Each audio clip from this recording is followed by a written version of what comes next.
As políticas públicas são conjuntos de programas, ações e decisões tomadas pelos governos que visam assegurar direitos constitucionais.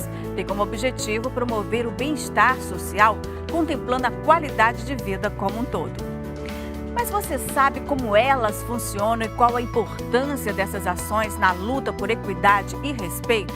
No programa de hoje vamos entender por que as políticas públicas são importantes para nós mulheres. Entra na roda com a gente.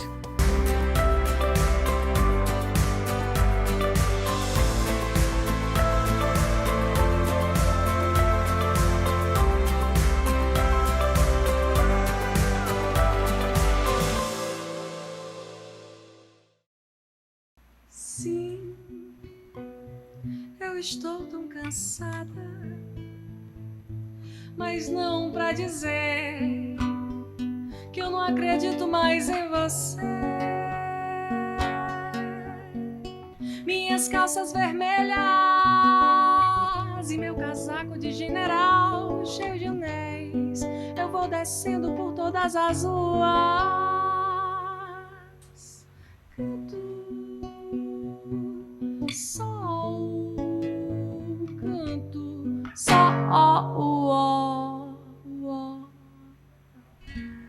Olá, sejam bem-vindas e bem-vindos ao Roda de Mulheres.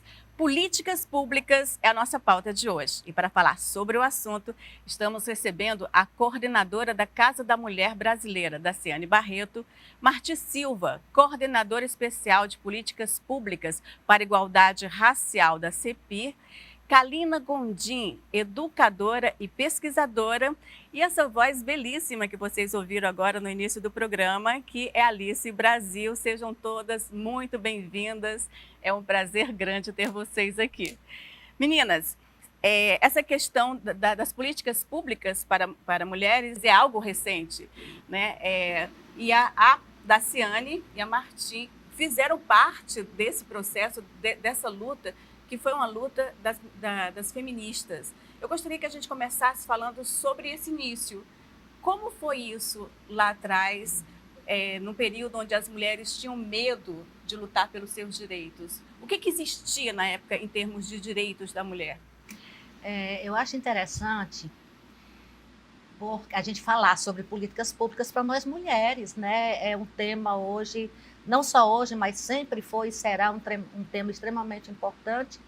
Quando a gente fala políticas públicas no Brasil contemporâneo, né, significa que a gente vai falar de 1900, da década de 80 para cá, né? Foi quando realmente começou a gente conquistar no Brasil as políticas públicas para nós mulheres. Agora, não resta a menor dúvida que nós mulheres, há séculos, a gente trava essa luta. Inclusive a luta pelo voto, a luta pelo direito à educação, a luta pelo direito, né, a viajar sem a permissão do marido, a luta para mudar a legislação brasileira. Então, essa é uma luta secular, é uma luta de séculos, né? Historicamente, aí está comprovado pela história.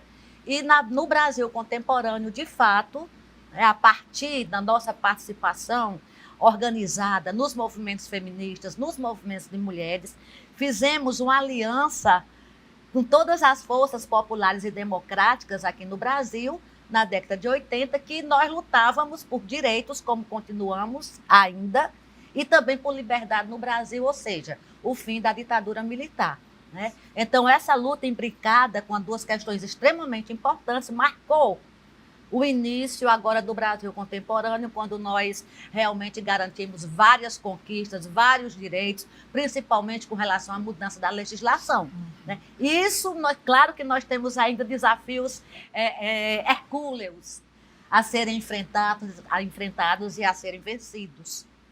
Mas, de fato, realmente, do ponto de vista deste período, né, do final do século passado para cá, é que, de fato, houve, né,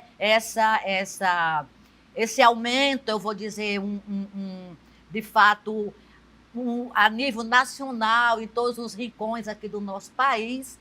Realmente, nossa voz se elevou em função, inclusive, da conquista da democracia e da liberdade. A década de 80 foi aí um divisor de águas, né? Um divisor de águas em função do processo de democratização do Brasil. né? Então é o seguinte, toda essa articulação nacional dos diversos movimentos e setores da sociedade na política, na grande política por democracia e contra a ditadura militar, aconteceu também que nesse conjunto tinha vários segmentos, inclusive e principalmente as mulheres, mas aí também estavam as pessoas em defesa de políticas antirracistas, as pessoas, os grupos organizados em defesa dos sujeitos, crianças e adolescentes. Então, foi um conjunto de políticas públicas que surgiram a partir desse momento. E para as mulheres em particular, porque, como a Daciane falou, uma situação milenar de opressão, né? E essa questão das relações de gênero para a política e defender que isso fosse absolvido pelo Estado brasileiro foi a grande chave histórica que nós demos.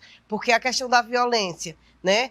Qual foi a grande luta das feministas e de seus aliados políticos, é que a questão da violência não era mais um problema particular da vida das mulheres, nem das famílias, mas que deveria ser um problema a ser tratado pelo Estado. E assim também os outros direitos, né? As políticas de empregabilidade, as políticas que visavam dar às mulheres uma condição de cidadania igualitária. E é evidente que foi o ambiente democrático que favoreceu isso. E se a gente fizer uma virada na página histórica dos anos 80 para os anos 2018, precisamente, quando houve uma derrocada da democracia, ou melhor, localizando mais historicamente, 2016, com o golpe que nós tivemos aqui no Brasil, a gente vai ver como esses direitos, inclusive os das mulheres, né, da população negra, jovens e adolescentes, crianças também, esses direitos foram comprometidos. Daí tem uma conclusão fundamental: democracia e direitos de toda a população, e aqui com destaque para as mulheres, democracia e direito têm uma conjugação imprescindível. Com certeza. Imprescindível. E a pergunta até é por conta desse movimento que hoje existe, né, de conservadorismo, de querer retornar a este passado. Então, assim, para a gente poder analisar um pouco o que aconteceu naquele período, o que faltou para que essas mulheres não acompanhassem essa evolução, né? Muitas delas se mantivessem nesse conservadorismo de achar que as políticas públicas, que esse crescimento das mulheres não era importante, para que hoje a gente tenha esse quadro. Vocês já pensaram o que poderia, qual gatilho e o que houve para que essas mulheres não acompanhassem essa evolução? Eu diria, Lana, que não é uma questão de acompanhar ou deixar de acompanhar. No nosso entendimento, o que acontece? Se você for ver historicamente, a nível internacional, inclusive, você vai verificar, né, que nos países onde você tem um governo democrático popular, um governo que compreenda e que atenda às reivindicações, às demandas, né, da população com relação às políticas públicas, você vai ver que realmente existe uma ascensão, existe uma garantia de direitos e, ao mesmo tempo, as mulheres, né, elas se colocam enquanto protagonistas da história. Quando você passa a ter um governo de fato, que não considera os avanços, que como aqui no nosso país, por exemplo, 90% do orçamento direcionado às políticas públicas para nós mulheres, 90% foi retirado para as políticas públicas. Se vocês têm uma ideia, a última casa da mulher brasileira a ser construída foi em 2015, ainda quando a presidenta Dilma era presidente do Brasil. O que ocorreu a partir daí, a partir de 2016? As conferências nacionais, elas deixaram de acontecer. As conferências de mulheres, as conferências de saúde, de trabalhadoras e trabalhadores, de LGBTQIA+, dos direitos da população negra. Então, essas conferências que trazia todo o espectro do nosso país, em termos de propostas, deixaram de acontecer. As aconteceram em 2016. As conferências, Casa da Mulher Brasileira deixou de ser construída, Hoje o Estado do Ceará é que garante a sustentação da Casa da Mulher Brasileira aqui no Estado. Infelizmente, o Estado do Ceará está positivamente na contramão dessa história, né? Porque nós temos aqui a interiorização das políticas públicas, com 2 casas inauguradas, uma na região do Cariri, outra na região do Sobral. Temos mais aqui a de Quixadá ainda para ser inaugurada este ano, né? Então, a governadora Isolda Sela, né, primeira mulher a governar o nosso estado, ela sancionou em junho uma lei, né, que modifica o Estatuto do Servidor Público Estadual, sim, que diz o seguinte: se esse servidor ele for condenado dentro da Lei Maria da Penha, ele perde o emprego. Ele não é afastado, ele perde, de fato, o emprego. Então, essa lei ela não é apenas uma lei que pune, ela é uma lei que vem prevenir a violência, porque aquela pessoa vai saber que se ele cometer este crime, ele vai perder o seu sustento, né? Então, quer dizer, eu compreendo que no nosso mundo, no nosso país, você vai ter excessos, você vai ter refluxos, em função, inclusive, dessas 2 coisas aliadas, dessas 2 situações objetivas e subjetivas aliadas. Então, acredito que nós, mulheres, podemos até ter um determinado momento na ditadura. Na ditadura, quais foram os direitos conquistados para nós mulheres, para o povo brasileiro? Nenhum. Muito pelo contrário. Com a democracia, a gente conquista. Não significou que as mulheres, que os homens brasileiros, quando da ditadura vigente, deixaram de acreditar numa sociedade justa e feliz. Mas a repressão existente, a falta de liberdade, empurrou o povo brasileiro para essa situação. É a mesma coisa um pouco que a gente está vivendo hoje. Então, eu não acredito em retrocesso. Em retrocesso quando você tem a consciência, quando você está engajada, quando você considera a importância e você vivencia isso. Né? É claro que existem bolhas. A gente está vendo uma bolha conservadora aí se mostrando. Mas é interessante que até essas bolhas, você percebe que a luta, né, do feminismo, ela se mantém, porque assim, mesmo dentro das bolhas, existe elas não querem perder seus direitos. Não. Elas não querem deixar de trabalhar, elas não querem deixar de ter suas escolhas, né? Apesar de levantar essas bandeiras, mas a gente percebe que a luta, que o feminismo, a luta não foi perdida, não, assim, pelo menos. Mas aí você fala dentro dessa bolha das mulheres conservadoras que tem papel de destaque na política. Você fala de parlamentares, de dirigentes partidárias, né? De pessoas que estão na estrutura de poder do Estado. Não preciso nem citar nomes aqui. São algumas que, inclusive, ganharam algum destaque de reconhecimento público, né? De notariedade nas pública, mídias, né? Nas mídias.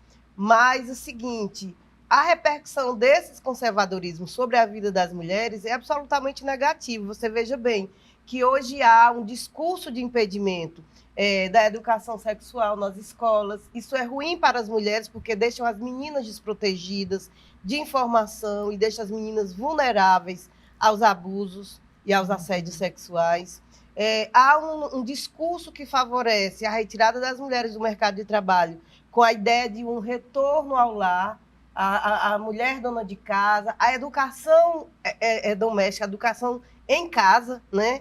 Que é uma bandeira que chegou ao Congresso, que chegou em várias casas legislativas, a tentativa de criação de ensino em casa, domiciliar. Isso seria e significa retrocesso para a vida das mulheres, ou seja, essas dirigentes políticas conservadoras e que muitas vezes paqueram, vamos dizer assim, com o fascismo, elas se acomodam em posições privilegiadas de poder.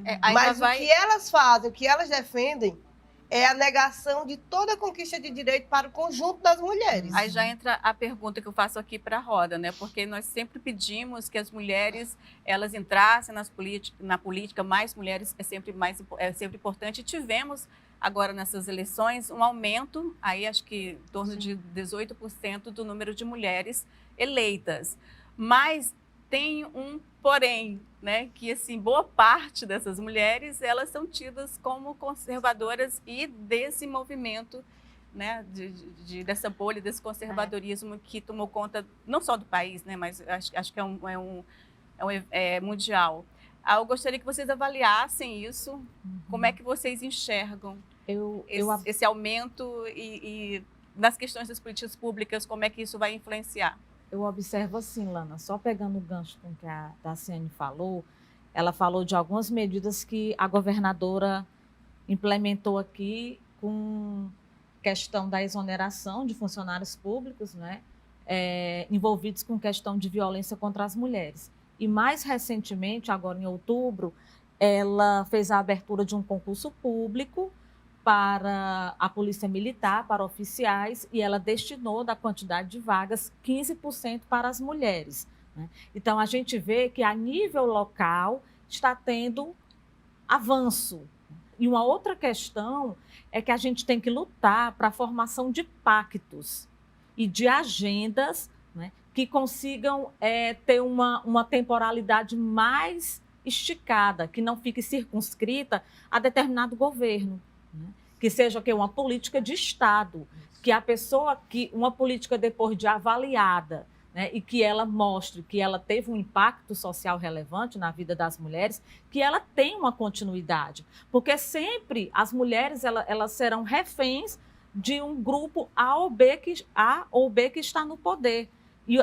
O problema das mulheres, os dilemas, eles são contínuos, né? Eles são históricos, eles são estruturais, né? E eu acho que a sociedade, já que a gente estava falando de bolha aqui, a gente precisa democratizar esse discurso, não é? Por exemplo, a questão das cotas, como eu acabei de colocar aqui do concurso para oficial da Polícia Militar.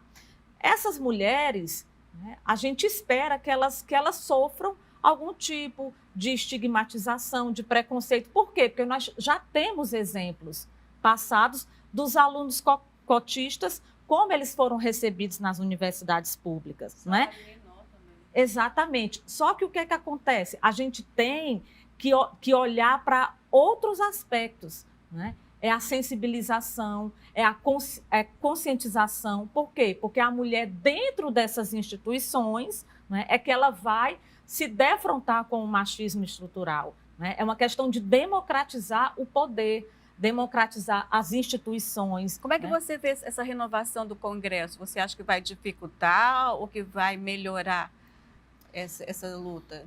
Olha, Lana, a gente fica feliz porque houve um aumento, né, das candidatas eleitas. Mas eu acho que é um pouco inocente a gente achar que porque aquele conjunto de mulheres elas estão reunidas em torno da questão de gênero, né, tudo vai se dar de forma consensual. A gente sabe que outras questões interferem na política, como a questão de classe, principalmente, né? A gente vê que são mulheres, mas será que elas têm a mesma visão acerca da política de cotas para mulheres, a questão das estratégias para combater a violência de gênero? Porque, por exemplo, a política de cotas ela vem sendo muito combatida atualmente, né? Mas o quê? Grande parte porque as pessoas não entendem, acham que o Estado está querendo privilegiar ou está querendo facilitar a vida de um determinado grupo. E a gente tem que avançar nesse discurso para além do maniqueísmo. Ser contra, a favor, ser certo, ser errado. A gente tem que mostrar os dados da realidade e, principalmente, mostrar a história. A história está a favor das mulheres nesse sentido. A gente vive em um país, Lana, que depois da construção da primeira universidade, somente após 79 anos é que a primeira mulher pôde ingressar. Então, o Estado foi conivente com essa desigualdade de gênero. Aqui chegou tudo atrasado, inclusive as universidades, né? Quer dizer, o Estado foi uma coisa foi bem demorada. conivente. A gente vai continuar esse assunto no próximo bloco, tá bom? Voltamos já já.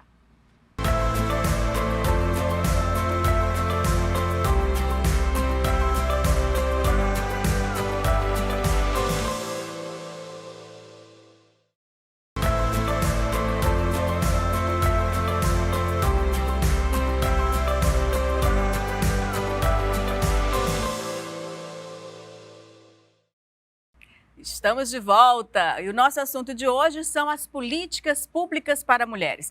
Vamos iniciar este bloco com um depoimento de Silvinha Cavaleri sobre os avanços das políticas públicas para a população LGBT. É o lugar de fala.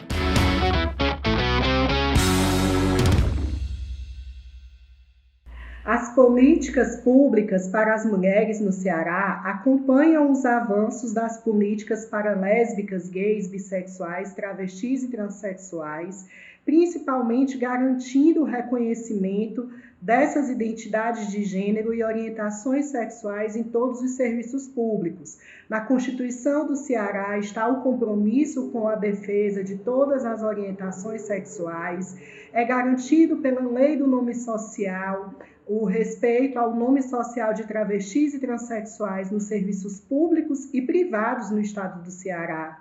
Além disso, em todas as inscrições e formulários nos serviços de educação, de saúde, da segurança pública a respeito dos boletins de ocorrência, é necessário colocar a identidade de gênero e a orientação sexual das mulheres.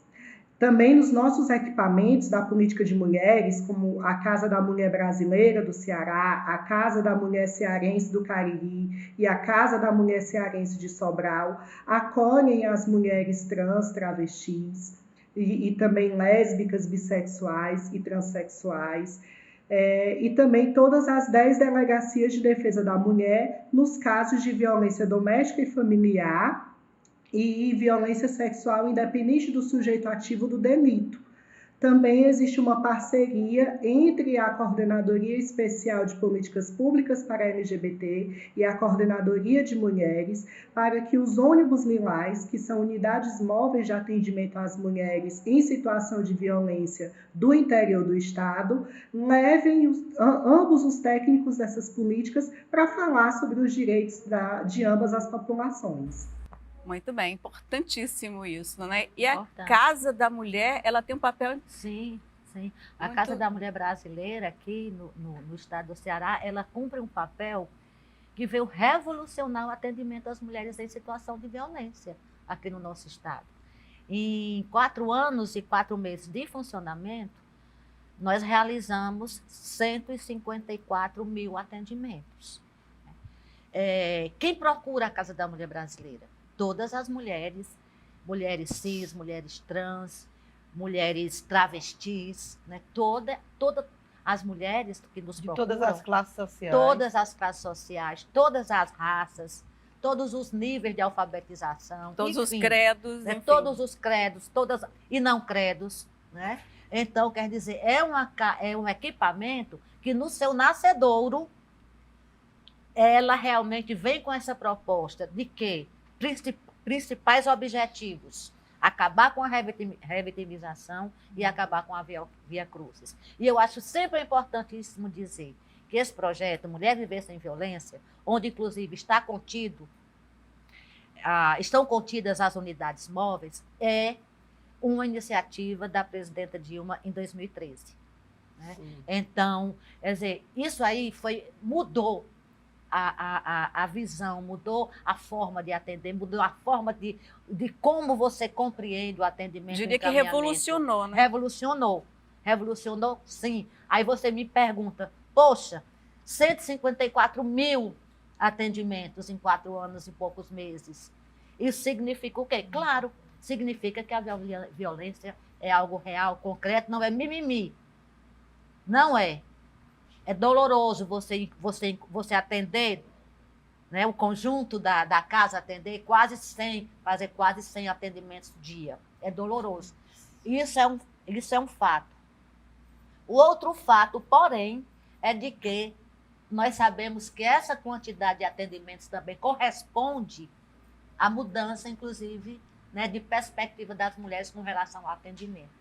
Elas têm confiança, nós temos confiança na Casa da Mulher Brasileira. Nós sabemos que nenhuma mulher que sofre violência moral, psicológica, patrimonial, física e sexual sai da Casa da Mulher sem atendimento. E mais, nós temos a porta de entrada, que é o psicossocial, e temos a porta de saída, que é a autonomia econômica. 35% das mulheres que nos procuram não possuem renda. e a autonomia econômica, ela cumpre esse papel de contribuir, ajudar a inserir as mulheres no mundo do trabalho. E também... Ela faz todo esse acompanhamento? Todo esse acompanhamento. Nós temos Ministério Público, Juizado, Delegacia de Defesa da Mulher, Defensoria, Psicossocial, Brinquedoteca, Administrativo, Recepção. Então é completo. Isso aí foram mulheres que pensaram, dentro de uma perspectiva democrática, dentro de uma perspectiva de garantir igualdade de direitos. Né? Daciane, você colocou uma questão aí que eu acho muito importante, porque ela nos dá assim, pistas para a gente compreender também as mulheres na sua diversidade.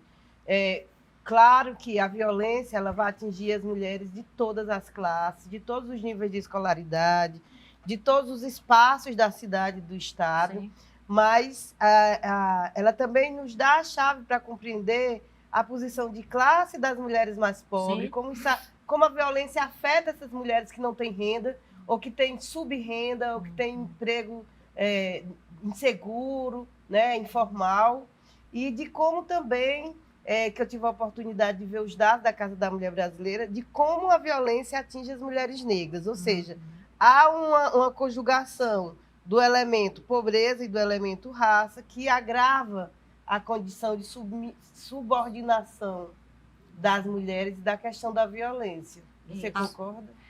Concordo demais, inclusive, só fazer um comentário com relação a isso, que é extremamente procedente, Marti, é que você tem o povo negro, no caso, né, enquanto público da Casa da Mulher, 60%. Certo? 60%. Isso significa também que a grande maioria, 60% das nossas atendidas, elas estão nas periferias, são mulheres negras e pobres, né, e que estão na base social da pirâmide, na base da pirâmide social. Né? Então, realmente, a violência aumentou para as mulheres negras 10% com relação às mulheres brancas. Isso durante a pandemia? Isso independente da pandemia. Né? Mas na pandemia também houve um aumento maior com as mulheres negras da violência do que as mulheres brancas. Por quê? Porque já vinha nessa curva ascendente, né, da violência. Então, isso aí realmente o Estado brasileiro, ele tem que tomar medidas eficazes, concretas, né? Porque as mulheres negras, do ponto de vista da violência, elas sofrem triplamente.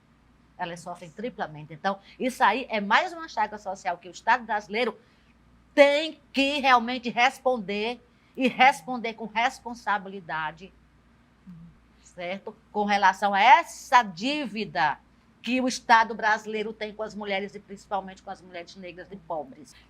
Eu queria que vocês falassem um pouco qual a expectativa de vocês para esse governo que está começando, e o que vocês acham que vai mudar, principalmente nessa questão da violência contra a mulher, que é uma coisa que está absurda, né? Você vê todo dia na mídia, é um número crescente. Qual a expectativa de vocês com relação a esse novo governo?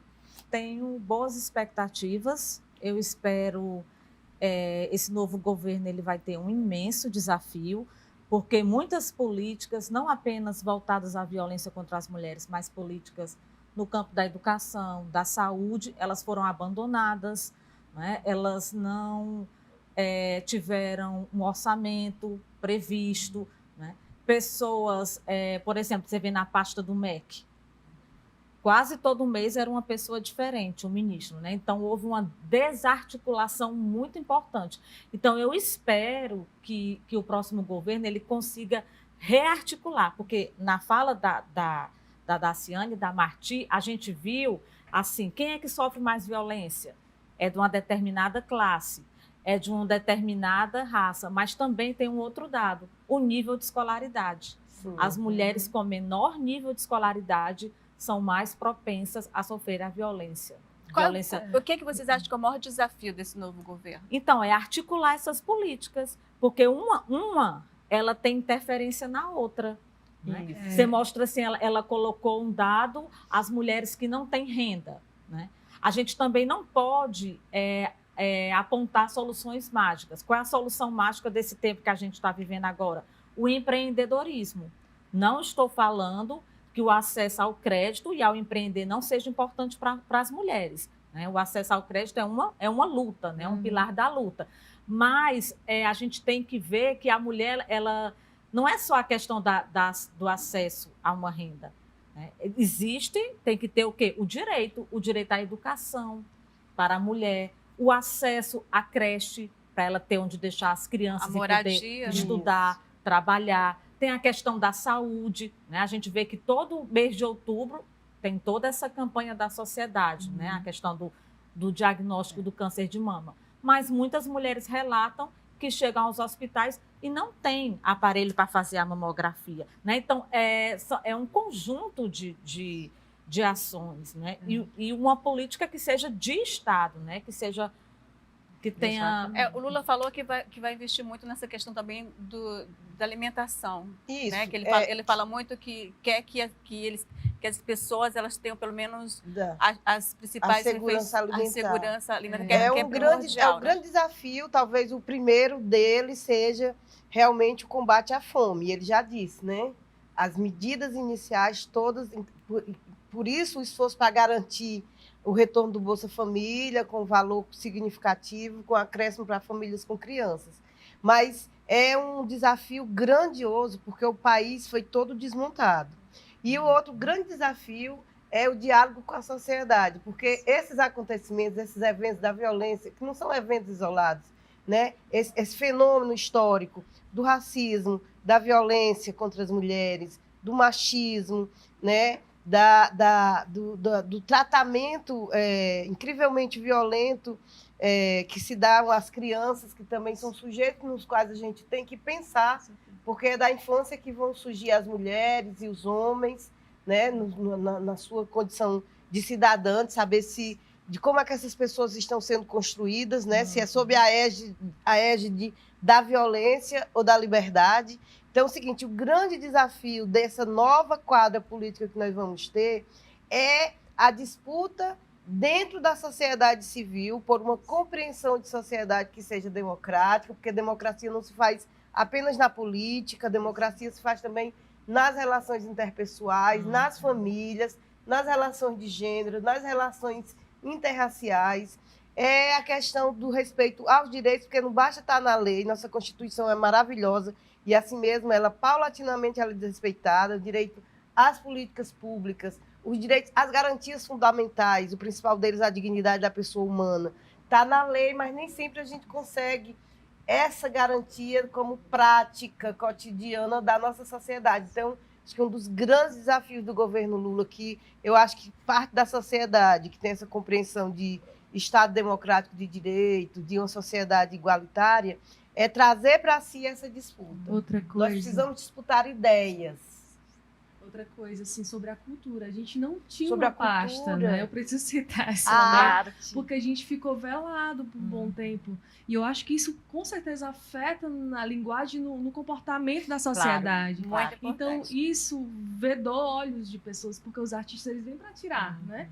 Então, eu também trabalho na Procuradoria Especial da Mulher, e lá tem todo aquele apoio. E aqui também até uma referência, o Estado, como a Procuradoria tem advogados, psicólogos, assistentes sociais, e eu estou lá nessa parte agente sociocultural. É justamente aquela como faz a diferença, né? Que tem toda a técnica, tem todo o conhecimento e tudo, mas como a arte ela vem para transformar, isso pode ser um elemento chave para esse novo momento que a gente vem. Porque a primeira coisa que ele falou que a cultura vai voltar, É o alimento da alma, né? É o nosso Exatamente. alimento. E a gente está adoecido, né? As mulheres estão adoecidas, a sociedade em geral, as crianças estão adoecidas. A gente vive só naquele TikTok, naquela coisa. Não estou julgando, mas assim... Foi a cultura do agronegócio que prevaleceu nesse período, né? Justamente. E a gente acabou que não alimentou a alma. E isso machuca bastante. E eu acho que talvez esse comportamento dessa divisão é justamente a falta desse acesso a essa coisa do interior mesmo, assim, que eu estou falando.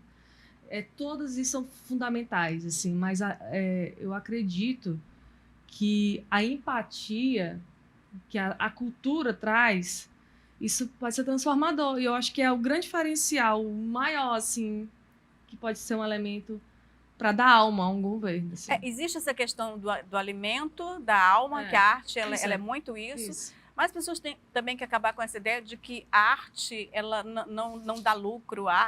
O número de pessoas que ficaram desempregadas por conta dessa política desastrosa, entendeu? E que ficaram à mercê, que poderiam estar desenvolvendo o país, fazendo o país crescer, né? Por causa de uma política desastrada, acabou que se esvaiu e chegamos ao que estamos hoje, né?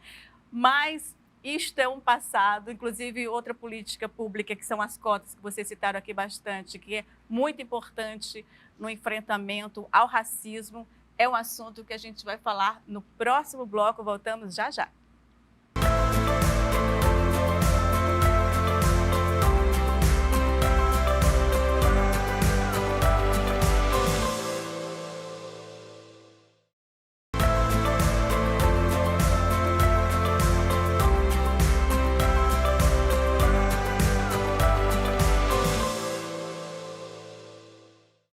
Estamos de volta com Roda de Mulheres e no programa de hoje falando sobre políticas públicas para mulheres. E as cotas, ela tem um papel importante no enfrentamento ao racismo. Nós vamos ver agora o lugar de fala com a arteterapeuta Dora de Paula. Depois a gente volta para falar sobre o assunto.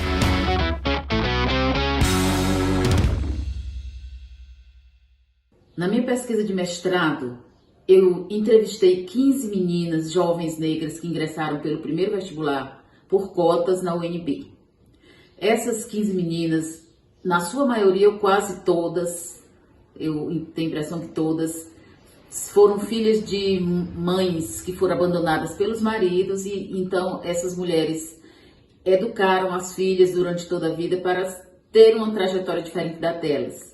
Essas meninas tiveram a oportunidade de entrar por cotas no vestibular da UNB, se deram muito bem, tiveram um índice de rendimento acadêmico excelente e se sentiam com medo de ingressar na universidade, não por não serem capazes, mas por se sentirem inadequadas para aquele ambiente universitário.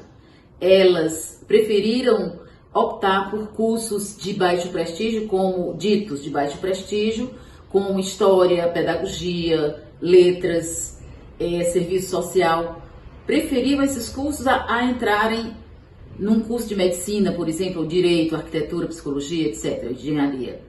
Novidade foram os cursos de medicina, que foram poucas que escolheram.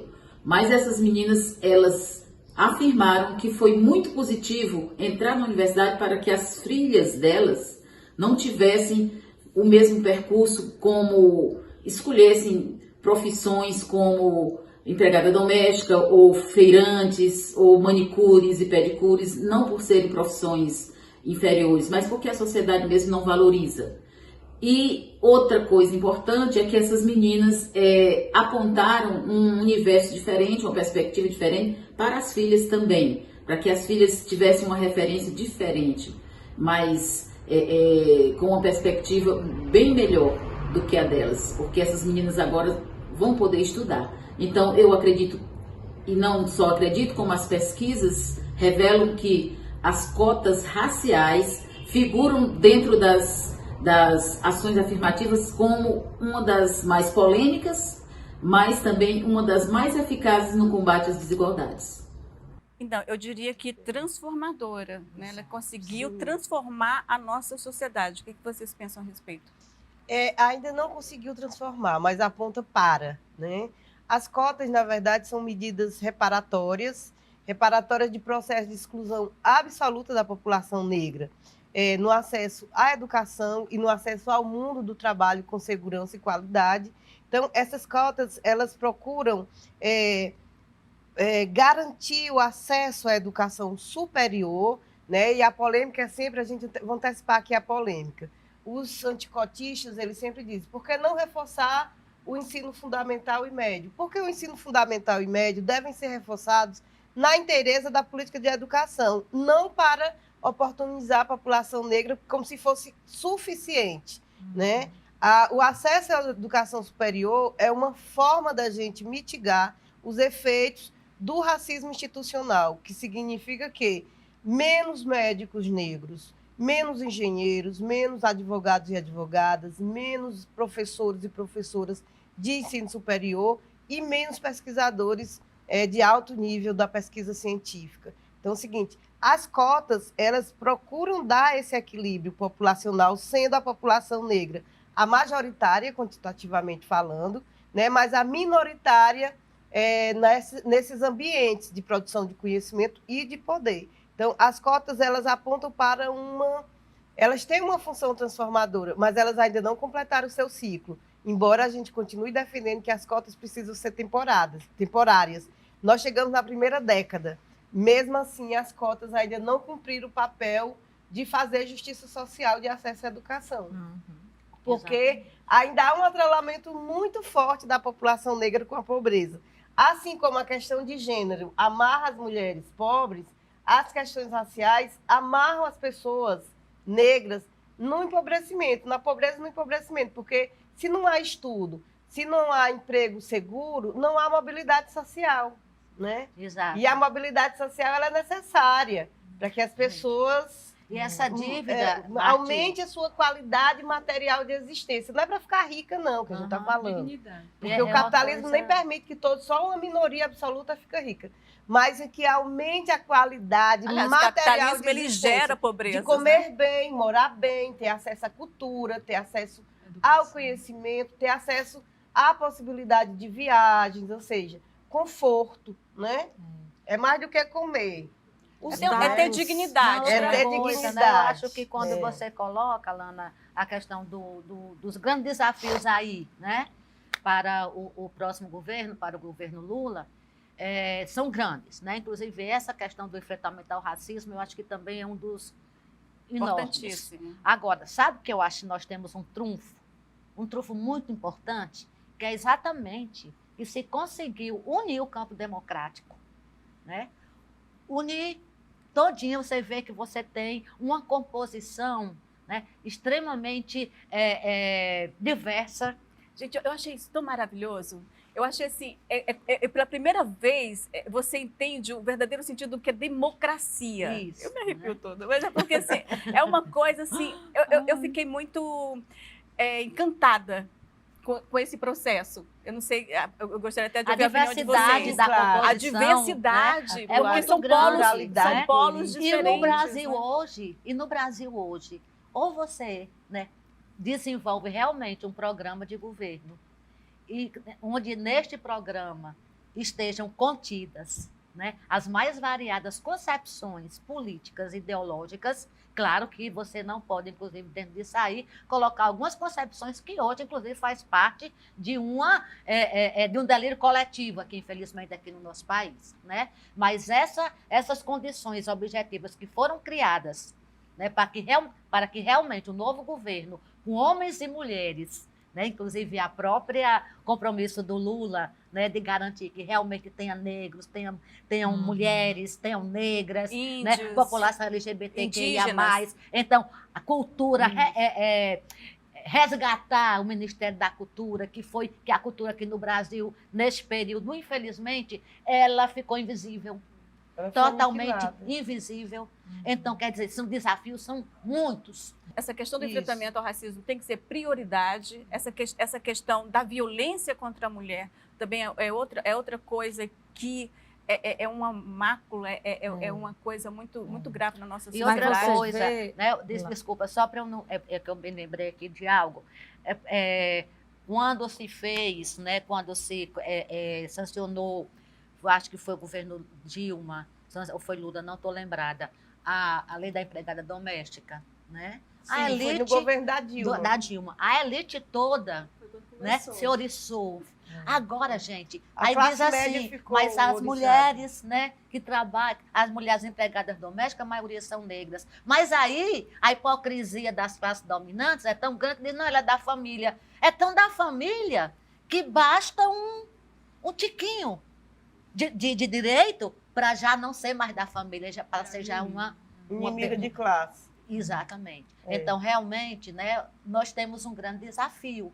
Né? E eu acho que não é só a pessoa do Lula, porque, inclusive, ele não acredita, ele mesmo não acredita que só um governante que está no executivo vai mudar isso tudo. Como também né? não é só o governo. Como não é só Tem o que governo, ser um movimento da da sociedade civil. civil. Tem que ter um né? trabalho de base. Tem que ter um trabalho Eu de acho que base. não pode largar esse Isso. trabalho de base. De É jeito um nenhum. Porque as movimento da pessoas esquecem. da né? sociedade civil, no qual a cultura e a educação têm um papel primordial. Porque é que o inimigo número 1 eleito, logo depois do golpe, foram os artistas. O artista se dava bem com o dinheiro Da Lei Rouanet. da Lei Rouanet. A Lei Rouanet virou assim um satanás da política cultural. As pessoas Demonizado. falavam da Lei Rouanet sem nem saber do que se tratava. Né? Sendo a Lei Rouanet, inclusive, uma medida liberal da economia da cultura. Era para exatamente afastar a possibilidade da interferência da arte no fazer pensar da sociedade. E aí quem acendeu? Acendeu um modelo de arte cultuada e cultivado pelo agronegócio, que nós sabemos qual é o modelo, preciso dizer aqui. Não. Sertanejos, todo mundo já sabe. Quando eu falei, todo mundo já sabe. Um tipo de música que retrata uma mulher submissa, que retrata uma valorização do bem, do carrão, do uísque, do rei do camarote, ou seja, na educação na mesma linha, né? Patriarcal e machista, né? Patriarcal, machista, racista e classista, né? E na mesma linha um modelo de educação, uma educação que voltada para os pobres, aprender a fazer as operações básicas do mercado de trabalho, né? Ou seja, operar computadores de forma básica para o sistema e apertar parafuso. É interessante. Aí é por isso que quando se diz as cotas, mas as cotas criam privilégio nenhum. Privilégio tiveram as pessoas da elite que tiveram acesso a tudo que se produz de conhecimento. Né? Então, na verdade, é uma reserva mínima. 20% de reserva das vagas das universidades para a população negra é um nada. É um nada diante de 3 séculos e meio de escravização. Mas é porque e de uma incomoda. abolição que Quando, não quando essa aconteceu. camada acende, incomoda. Tanto é que a lei das empregadas, a PEC das empregadas, incomodou a ponto de fortalecer politicamente, inclusive com uma base política muito enraizada na classe média, o impeachment contra a presidenta Dilma. Não foi por nenhum crime, porque nós sabemos que ela não cometeu nenhum crime. É porque ela criou uma antipatia, como é que ela ousou abolir a última forma de escravidão que tinha entre nós, e de uma forma muito calada, muito cômoda, né? As mulheres serem subordinadas a um trabalho por troca de comida, sem folga, sem dignidade de trabalho. O emprego doméstico é um trabalho como outro qualquer. Né? Você realiza funções, tarefas como outra atividade qualquer. Mas entre nós, uma herança da casa grande, na sua relação com a senzala, ainda estavam todos muito acomodados com essa relação, né? Medianamente assalariada, uma relação falseada, como as relações raciais no Brasil são falseadas pelo discurso da democracia racial. Está tudo bem entre nós, desde que o negro e a negra não assumam aquela história do lugar do negro, desde que ele esteja no lugar dele. Qual é o lugar do negro? Eu vou dizer que é nas altas universidades, nas altas formações, na ciência, na política. A minha teoria mas para o racista é lá naquele cantinho subalternizado. Então, assim, mas eu acredito e tenho muita confiança de que vai ser muito difícil, é uma luta árdua, mas eu acredito que estamos dispostos e preparados para essa luta. E a gente estava falando sobre essa questão do alimento da alma, da arte como alimento da alma. E temos aqui uma pessoa que está nos alimentando a nossa alma, que é a Alice Brasil. Alice, eu queria que você falasse um pouquinho do seu trabalho, da sua carreira. Ótimo. Eu sou atriz, né? Trabalho com teatro há quase 15 anos e música, sou compositora. E realmente é uma luta diária, principalmente mulher, mãe, e ainda continuar nessa trilha é uma revolução, sabe? Porque você sai da curva, completamente diferente do que as pessoas querem para as mulheres, né? Então, eu tenho mais de 100 composições e eu canto a minha história. A minha história como mulher, minha história como um artista, minha história dentro dessa sociedade. Eu gosto muito de rir da tragédia, assim, foi a maneira que eu encontrei. Mas tem canções que não dá, né? Tem canções que você se mostra. Eu vou tocar uma. Eu passei, infelizmente, por algumas relações abusivas, infelizmente, no plural, falo isso, que parece que virou a gente já meio que se frustra, né? Mas aí eu desejo que todas as mulheres se empoderem, que todas as mulheres se amem mais do que amem o outro, porque se a gente não se amar, ninguém vai amar a gente. O nome dessa música é Luz. Um fecho de luz do sol bateu em mim, desvirtuando os meus pensamentos para o bom senso. Quebrou a barreira de um sentimento que me quebrava, ilusão inteira novamente, depois de algum tempo, respirando migalhas de vento em respirações cruzadas e descruzadas por trás das costas que sustentavam as minhas mentiras em vão, para esconder as verdades da mão que segurava o meu peito esquerdo, que já não acelerou tanto assim hoje cedo, depois de um fecho de luz que me fez enxergar, que me fez me enxergar, que me fez injetar amor próprio. Luz. Ai, que linda, maravilha.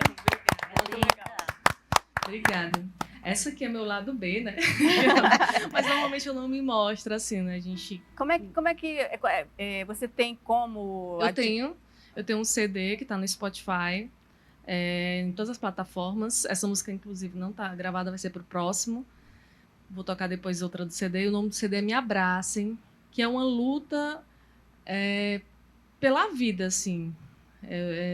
A gente fala sobre depressão, sobre essa luta também, sobre pedofilia. Eu canto, mas tudo muito dentro de uma linguagem bem sensível, né? Porque a gente tem que saber tocar naquele assunto, porque já está tudo latente. Então, nesse CD, são 8 canções. Vocês podem encontrar Alice Brasil no Spotify. E eu estou no meu Instagram também, Alice B Brasil. Tá? E eu vou tocar uma para deixar mais astral, pode ser? Pode, deve. Por favor. Essa música tá no CD, né? Vocês podem encontrar. O nome dessa música é Conhecendo o Mapa Astral. Eu falo um pouco das minhas relações e um dos traços desse CD é muito falar sobre a solidão. Mas de todas as formas, nem sempre tá só, é o pior. Às vezes talvez seja melhor só do que mal acompanhado. Então, eu tive um namorado aquariano e ele queria um relacionamento aberto só pra ele. Cheguei pra ele e falei assim, ó.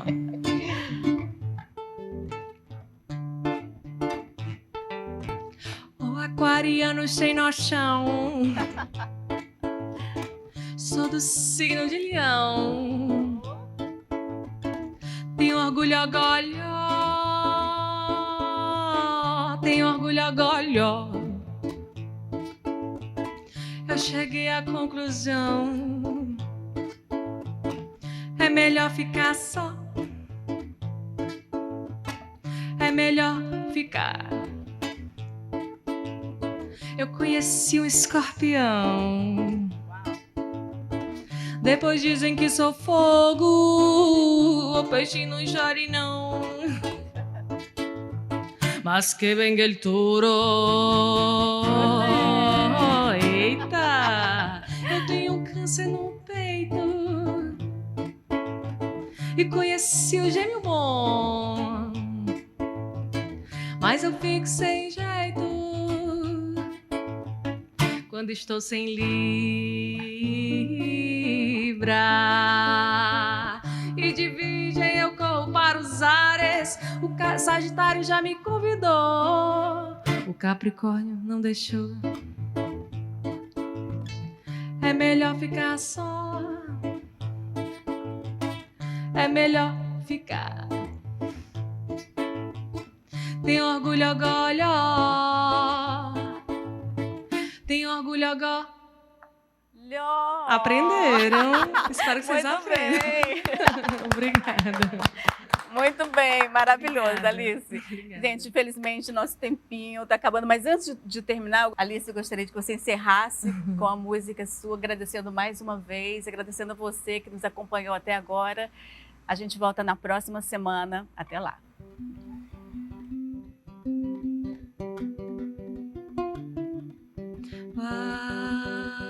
Vai atrás da tua história, mas te tiro da memória até o prazo que eu me dei. Ei, ei. Não vacile comigo, perdoar já não consigo, já te perdoei 70 vezes 7. Mas o tempo vai passar quando eu chorar as águas do mar. Vou cansar de ser seu, eu seu. Aconteceu, acontecerá mais nada. Bravo!